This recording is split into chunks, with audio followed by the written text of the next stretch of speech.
Hi friends, welcome back to Swami's kitchen. நாம் இன்றைக்கி பார்க்க போகிற ரெசிபி நியூ இயர் கிறிஸ்மஸ்க்கு செய்யக்கூடிய அருமையான plum cake. Dry fruits, nuts எல்லாம் வச்சு செய்திருக்கேன். ரொம்ப ரொம்ப டேஸ்ட்டாக இருக்கும். சுலபம் மட்டும் செய்திடலாம். நம்ம கடைகளில் தான் வாங்கணும்னு இல்லை, வீட்டிலையே செய்திடலாம். இதை எப்படி செய்திடலான்னு பார்த்துருவோம். நான் இப்போது எல்லா ஜாமான்களையும் எடுத்து வச்சுருக்கேன். இது கூட 2 முட்டையும் வேணும். பாருங்கள், இதை இப்போ எப்படி செய்திடலான்னு பார்த்துருவோம். 1/4 கப்பு சீனி எடுத்து வெறும் கடாயில் போட்டு லேசாக கிளறி விடுங்க. கிளறி விட்ட உடனே அது லைட்டாக சிவந்து வரும். இப்போ 1 டேபிள் ஸ்பூன் தண்ணியை விட்டு நல்லா கலந்து விட்டுக்கிட்டே இருங்க. லைட்டாக சிவந்து வந்துக்கிட்டே இருக்கும். கைவிடாமல் கிளறிக்கிட்டே இருங்க. தேன் பதத்தில் வரணும். அதுக்கு மேலே கரிஞ்சிடக்கூடாது, பிளாக் அவுட் ஆகிடக்கூடாது. கேக்கு கசப்பு தட்டிடும். பாருங்கள், நல்லா தேன் பதத்தில் வந்த உடனே நம்ம அதுக்கு இடையில் 1/2 கப்பு தண்ணியை கொதிக்க வச்சிடணும். பச்சை தண்ணி விடக்கூடாது.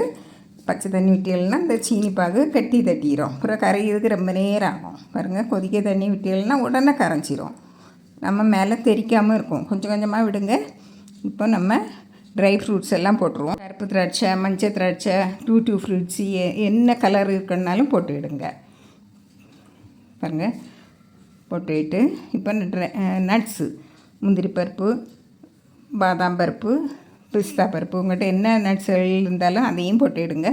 இப்போது ஒரு 5 பெரிச்சம்பழம் இருக்குது, அதையும் நான் பொடியாக கட் பண்ணி எடுத்துருக்கேன். அதையும் போட்டுருங்க. போட்டு நல்லா கிளறி விட்டுடுங்க. கிளறி விட்டுட்டு இதில் உங்கள்கிட்ட ஜூஸ் இருந்தால் ஆரஞ்சு பழ ஜூஸ் விடுங்க, கிரேப்ஸு ஜூஸ் விடலாம். என்கிட்ட ஒரே ஒரு ஆரஞ்சு பழம் இருந்து அதையும் ஜூஸ் எடுத்து விட்டுருக்கேன். விடாட்டாலும் பரவாயில்ல, நல்லாயிருக்கும் கேக்கு. பாருங்கள், இதனாட்ட இருந்தனால விட்டுருக்கேன். இப்போது ஆற வச்சுருங்க. அடுப்பை அணைச்சிக்கிட்டு இப்போ நம்ம குக்கரை ரெடி பண்ணிவிடுவோம். குக்கரை அடுப்பில் வச்சுட்டு அதுக்குள்ளே ஒரு தட்டு போட்டிருங்க. தட்டு இல்லைன்னா ஸ்டாண்ட் இருக்கும், அதை போட்டுருங்க. 10 நிமிஷம் ஹீட் பண்ணி விட்டுருங்க. இப்போது டின்னை எண்ணெய் தடவி, கேக் டின்னை எண்ணெய் தடவி, இல்லைனா ஏதாவது ஒரு பாத்திரத்தில் நீங்கள் இப்படி தட்டையான பாத்திரத்தில் எண்ணெய் தடவி மாவு போட்டு தட்டி அதையும் ரெடியாக வச்சுக்கிடுங்க.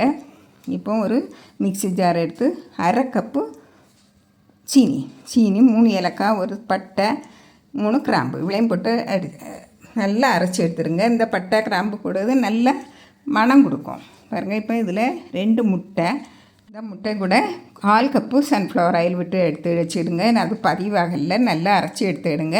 இப்போ ஒரு பாத்திரத்தில் ஒரு அரிப்பை வச்சு 1 கப்பு மைதா மாவு, 1/2 teaspoon baking powder, 1/4 teaspoon baking soda இதையும் போட்டு நல்லா சலித்து எடுத்துடுங்க. அப்படின்னா தான் ஒன்று போல் வரும். பாருங்கள், நல்லா கலந்து விட்டுறணும். இந்த பேக்கிங் பவுடர், பேக்கிங் சோடா, மாவு எல்லாம் சேர்ந்து கலந்து வரணும். நல்லா கலந்து விடுங்க. நல்லா கலந்து விட்டுட்டு நம்ம முட்டை கலவை இருக்குல்ல, சீனி, முட்டை, எண்ணெய், கண்டிப்பாக எண்ணெய் விட்டுருங்க. 1/4 கப்பு அதையும் விட்டு நல்லா கலந்து விட்டுருங்க. வீடியோவில் பதிவாகல அது. பாருங்கள், இப்படி நல்லா வெள்ளையாட்டு வரும். இப்போ இதில்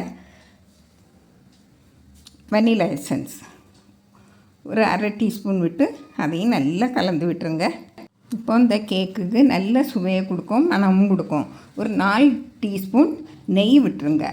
நெய் அப்படியே இல்லை அப்படின்னாக்கி எண்ணெய் விடுங்க. கூடுதல் 4 டீஸ்பூன் எண்ணெய் விட்டுருங்க. இந்த சன்ஃப்ளவர் ஆயில். இப்போது நம்ம ஆற வச்சுருந்த ட்ரை ஃப்ரூட்ஸ் கலவை, அதாவது கேரமலில் நம்ம கலந்து வச்சுருந்தோம்ல, அந்த இதை அப்படியே விட்டுருங்க. கொஞ்சமாக எடுத்து வச்சுருங்க, மேலே அலங்கரிக்கிறதுக்கு வேணும். கொஞ்சமாக எடுத்து வச்சுக்கிட்டு, இப்படியே எடுத்து வச்சுக்கிட்டு நீங்கள் மேலே விட்டு அப்படியே ஒரு சைடாட்டு கலந்து விட்டுக்கிட்டே வருங்க. பாருங்கள், இப்படி கெட்டியான பதத்தில் தான் இருக்கணும். நல்லா தண்ணியாக போனால் வேகிறதுக்கு ரொம்ப நேரம் ஆகும். நல்லா கலந்து விட்டுருங்க. கலந்து விட்டாச்சு. இப்போ நம்ம பேக்கிங் ட்ரேயில் விட்டுருவோம். பேக்கிங் ட்ரேயும் முதல்ல ரெடி பண்ணி வச்சுருங்க. அப்படின்னா தான் நம்ம எல்லாமே உடனே செய்ய முடியும். பேக்கிங் பவுடர், பேக்கிங் சோடா எல்லாம் போட்டுட்டு ரொம்ப நேரம் வச்சிட்டு இருக்கக்கூடாது. அதனால் உடனே பண்ணி எடுத்துடணும். பாருங்கள், இப்போ இதை தட்டி விடுங்க. அப்படின்னா தான் அதில் இருக்க பபிள்ஸ் எல்லாம் வெளியே வந்துடும், உடஞ்சி போயிடும். பாருங்கள், இப்போ நம்ம எடுத்து வச்ச ட்ரை ஃப்ரூட்ஸ் எல்லாம் அதில் கொஞ்சமாக போட்டுருங்க. இப்போது நம்ம இதை எடுத்து குக்கர் ப்ரீ ஹீட் பண்ணி வச்சா குக்கருக்குள்ளே வச்சுருங்க. வச்சு இதை மூடி முதல்ல ஒரு 30 நிமிஷத்தில் பாருங்கள். சில குக்கரில் வைக்கிறது சீக்கிரமாக வேகும், அதாவது 40 நிமிஷத்துக்குள்ளே வெந்துடும். நம்ம சாதா கடாயில் வைக்கிறதோட பாருங்கள் இது 40 நிமிஷத்தில் வெந்துட்டு எப்படி இருக்குன்னு பாருங்கள்.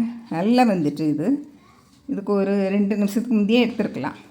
நல்லா வந்து அழகாக இருந்து பாருங்கள். இப்போ எடுத்துருவோம். நல்லா பஞ்சு போல் இருக்குது பாருங்கள். நம்ம இதுக்காக வேண்டி கடையில் போய் வாங்கவே வேண்டாம். இப்போ இதை ஒரு தட்டில் மாற்றிடுவோம். தட்டி விட்டுருங்க. நல்லா ஆற வச்சில்லைன்னா உடனடியே விழுந்துடும். பாருங்கள் எப்படி இருக்குன்னு. நல்லா ஆற வச்ச பிறகு நீங்கள் வெட்டுங்க, அப்படின்னா தான் உதிராமல் வரும். அதே போல் நல்லா ஆறின பிறகு நீங்கள் தட்டி எடுங்க பாத்திரத்தில் இருந்து. இவ்வளோ பஞ்சு போல் இருக்குது இந்த கேக்கு. நல்ல வாசனையாட்டம் இருக்குது